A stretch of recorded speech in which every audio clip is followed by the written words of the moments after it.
Assalamualaikum warahmatullahi wabarakatuh. Alhamdulillahirabbil alamin. Wassalatu wassalamu ala asyrafil anbiya'i wal mursalin Sayyidina wa maulana Muhammadin wa ala alihi wa sahbihi ajmain. Salamun qaulan mir rabbir rahim. Bertemu lagi dengan Majelis Zikir Tarekat Naqsabandiyah Khalidiyah wilayah Sulawesi Tenggara.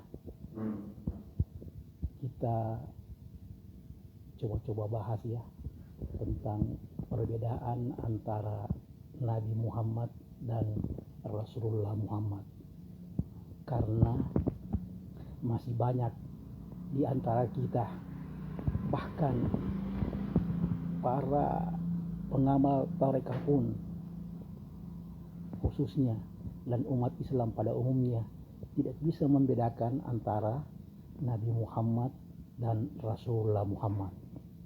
Padahal keduanya itu adalah dua entitas yang berbeda.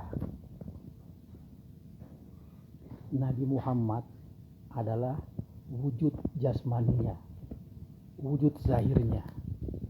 Sedangkan Rasulullah Muhammad adalah,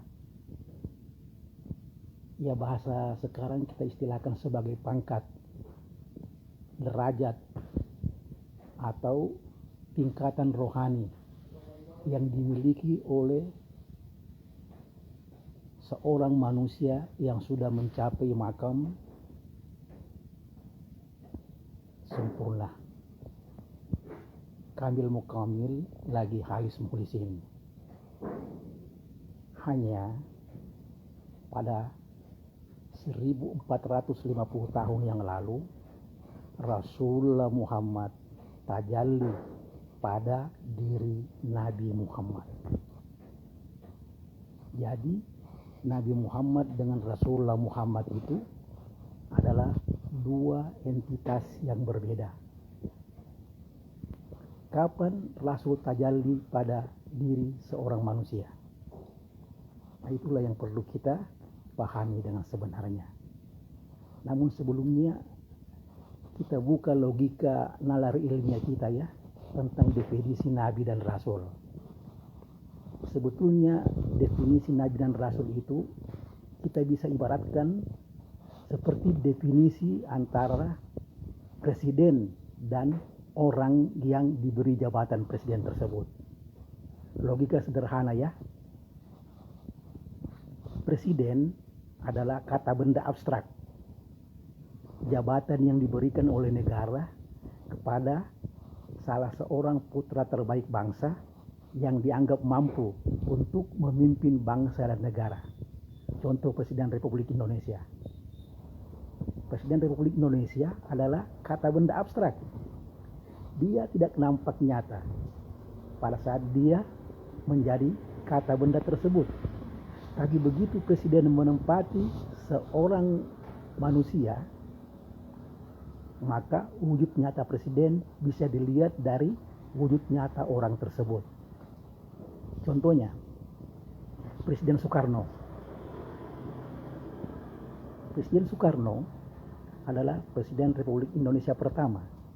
Tapi presiden adalah pangkat, gelar, jabatan yang diberikan oleh negara kepada Soekarno. Begitu presiden menempati Soekarno, maka wujud nyata presiden bisa dilihat dari wujud nyata Soekarno. Tapi apakah dia terus menerus berkekalan? Tidak kan? Ada saatnya Soekarno sebagai pribadi, sebagai jasmani mundur, diturunkan atau meninggal. Nah, Soekarno itu adalah wujud jasmani daripada presiden tersebut pada masa itu. Setelah Soekarno meninggal, jasmani Soekarno meninggal, maka dia tergantikan lagi oleh presiden selanjutnya, Presiden Soeharto. Tapi apakah presiden meninggal? Tidak kan? Presiden tetap sebagai presiden dan akan berlanjut terus selama negara Republik Indonesia ini masih tegak berdiri. Jadi presiden adalah kata benda abstraknya. Sedangkan Soekarno, Soeharto, Habibie, Megawati, SBY, Gus Dur, Jokowi, dan Pak Prabowo sekarang adalah orang yang diamanahi untuk memegang jabatan presiden tersebut. Ya kan? Berarti manusia jasmaninya meskipun meninggal, meskipun tidak terpilih lagi, tapi ada lagi orang lain yang ditunjuk untuk mewarisi jabatan presiden tersebut. Itu logika sederhananya ya. Tapi presiden tidak pernah mati. Yang mati adalah manusianya yang mengemban jabatan tersebut. Dia mati atau digantikan dengan yang lain. Begitu seterusnya. Nah, logika sederhana itu bisa kita pakai dalam memahami tentang Rasul dan Nabi. Nabi Muhammad adalah manusianya, sedangkan Rasulullah adalah jabatan yang diberikan oleh Allah Subhanahu wa Ta'ala kepada manusia-manusia tertentu yang dipilih dan dikehendakinya untuk mengemban amanah sebagai orang-orang yang memberikan pencerahan kepada manusia-manusia di zamannya. Gitu ya. Jadi di zaman Ibrahim alaihissalam, Ibrahim yang ditunjuk oleh Allah Subhanahu wa Ta'ala sebagai rasul pada zaman itu. Zaman berganti, begitu pula di zaman Musa, Isa, dan Nabi Muhammad sallallahu alaihi wasallam. Nabi Muhammad pada saat itu adalah tajalli Rasulullah di zamannya. Jadi sekarang kita bisa paham ya antara perbedaan antara Rasulullah dengan Nabi Muhammad. Rasulullah adalah pangkat rohani yang diberikan oleh Allah Subhanahu wa Ta'ala kepada manusia-manusia tertentu yang dipilih dan dikehendakinya untuk memberikan pelajaran kepada umat manusia tentang bagaimana cara mengenal Allah, ma'rifatullah. Pada zaman 1450 tahun yang lalu, Rasulullah tajalli pada diri Nabi Muhammad sallallahu alaihi wasallam. Apakah Rasulullah itu mati? Tidak kan? Kenapa? Karena Rasulullah itu adalah bukan manusia.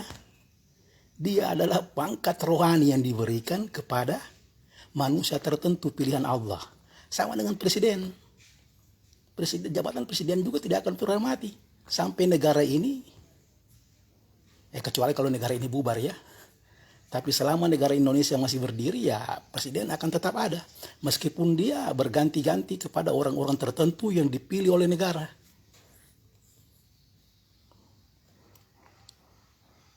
Sama dengan pemisalan tentang Rasulullah dan Nabi Muhammad tersebut.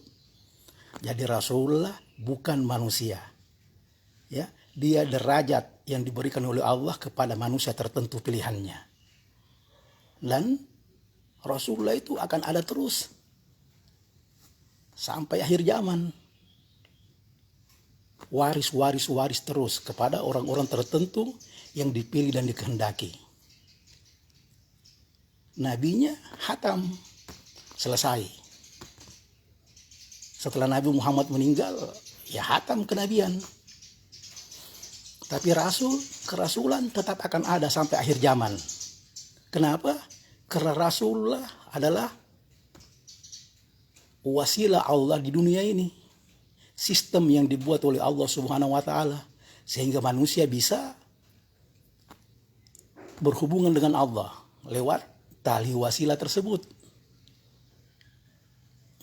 Jadi begitu ya. Itulah perbedaan antara Rasulullah dengan Nabi Muhammad. Ini saya berikan penjelasan kepada salah seorang yang memakai akun siapa ya, saya lupa tadi. Yang jelas dia berasal dari daerah Jawa sana. Ya di sekitar kayaknya dari Banten ya. Beberapa hari yang lalu sempat bertanya, sebetulnya apa perbedaan antara Rasul dan Nabi? Baru sekarang saya bisa jawab ya, karena 2-3 hari yang lalu saya berkeliling ke daerah-daerah untuk ya sama tujuannya melanjutkan visi dan misi Ayahanda Guru tercinta. Jadi begitu ya perbedaan antara Rasulullah dan Nabi Muhammad. Nabi Muhammad adalah manusianya, pribadinya, jasmaninya. Sedangkan Rasulullah Muhammad adalah unsur entitas lain yang tajalli pada diri Rasulullah, yang melekat pada diri Rasulullah. Dia adalah bukan manusia. Dia adalah derajat yang diberikan oleh Allah Subhanahu wa taala kepada manusia tertentu. Nah, pada 1450 tahun yang lalu Rasulullah tajalli pada diri Muhammad. Ketika Nabi Muhammad SAW meninggal, maka Rasulullah itu waris kepada orang lain yang akhirnya mencapai makam rohani yang seperti makam rohani Rasulullah, Halis Mukhlisin Kamil Mukamil. Nah, dalam tradisi tarekat kita, tarekat Naqsabandiyah Khalidiyah, di situ dijelaskan bahwa setelah Rasulullah SAW, setelah Nabi Muhammad meninggal, maka sudah tidak ada lagi nabi setelahnya, tapi ada ulama waris, al ulama warasatul anbiya. Ulama waris ini bukan seperti ulama-ulama yang banyak muncul sekarang ya, banyak muncul di medsos, di televisi, apa segala macam. Bukan ulama yang seperti begitu, bukan definisi ulama seperti begitu, tapi ulama yang diwarisi isi dada Rasulullah Sallallahu Alaihi Wasallam, sama persis. Karena Rasulullah Sallallahu Alaihi Wasallam pernah bersabda bahwa isi dadaku telah kutumpahkan sepenuhnya kepada Abu Bakar Siddiq, sedangkan ilmuku kuberikan, kuamanahkan, kuwariskan kepada Ali bin Abi Thalib. Jadi itu ya perbedaannya ya antara Nabi Muhammad dan Rasulullah Muhammad. Sekali lagi, Rasulullah bukan manusia. Dia adalah kondisi rohani, pangkat yang diberikan oleh Allah Subhanahu wa taala. Kalau kita bicara dunia ya, pangkat ya. Pangkat yang diberikan oleh Allah Subhanahu wa taala kepada manusia-manusia pilihannya. 1450 tahun yang lalu Nabi Muhammad adalah manusia pilihan Allah. Dialah nabi dan rasul pada saat itu. Namun setelah Nabi Muhammad meninggal, rasul, kerasulan waris, meskipun bukan disebut lagi kerasulan. Tapi di beberapa ayat juga masih tetap disebut rasul.